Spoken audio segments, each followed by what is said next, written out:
Good day. This is E.T. here in my little veranda studio today. Today I'd like to talk about erectile dysfunction. Erectile dysfunction is a plague amongst men and women. It damages relationships.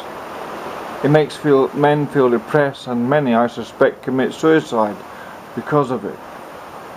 Life seems to have no purpose but a materialistic one if they cannot make love with a woman occasionally.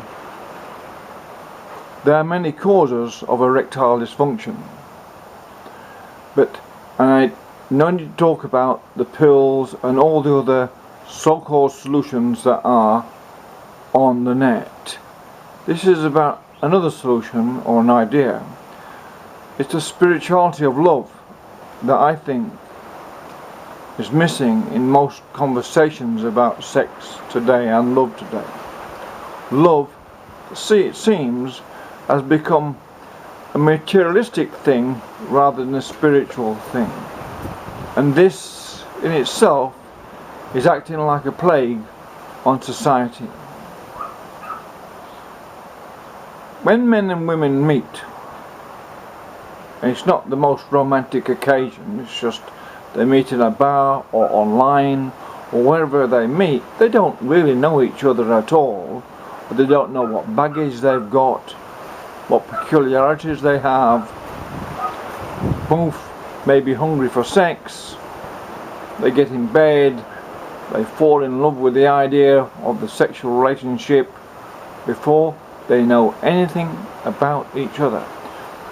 Men grab onto women and women grab onto men for materialistic needs of community, society, and I need a woman, I need a man, and that sort of thing. A deep spiritual relationship is not there within that system. Because sex then has become a materialistic thing, a thing of instant gratification, which is natural and normal, it's all part of growing up and learning.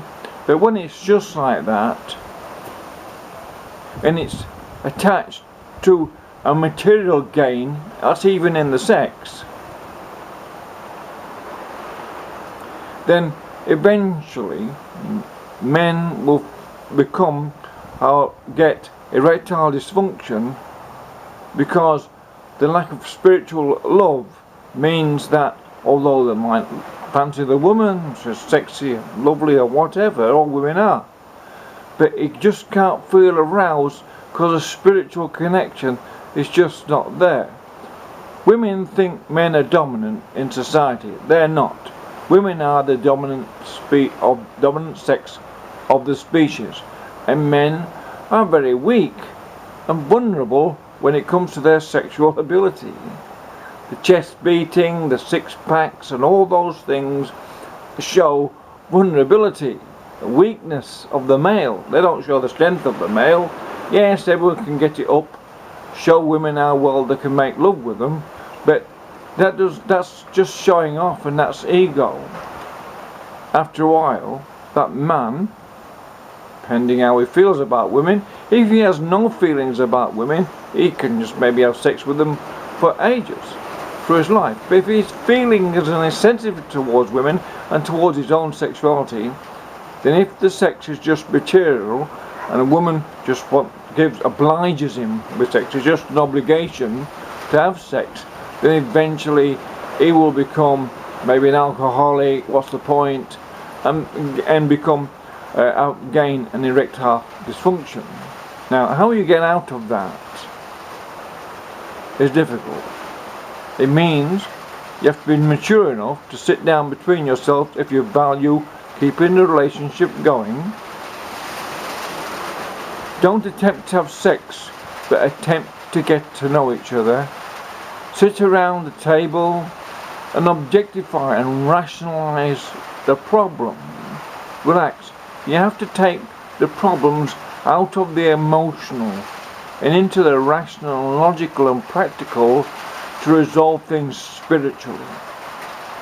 As soon as you engage the emotions, you block off the spirituality within each other, and that's how things blow up become violent, and the households are full of aggression and anger, and there's no going back from there quite often, when all it takes is to step back from yourself, see the problem as a practical problem that needs to be solved, and talk about it, get back to spiritual and natural love, and you'll find that men, because men are weak, men are the dominant species, dominant sex in the species, that's the first thing. Men are weak and disposable, and they know it.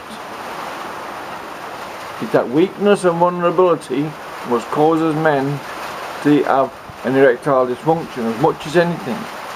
It's the thinking that the erectile or the sex is just there to placate him, and it's a material contract, not a spiritual union. The lack of spiritual union relationships is a national disaster everywhere in the West and many other places. By getting back to nature, taking our time before we fall in love and fall in bed, we might actually help save the human race, even if we don't save the planet. Thank you. This is just E.T. on my little veranda studio.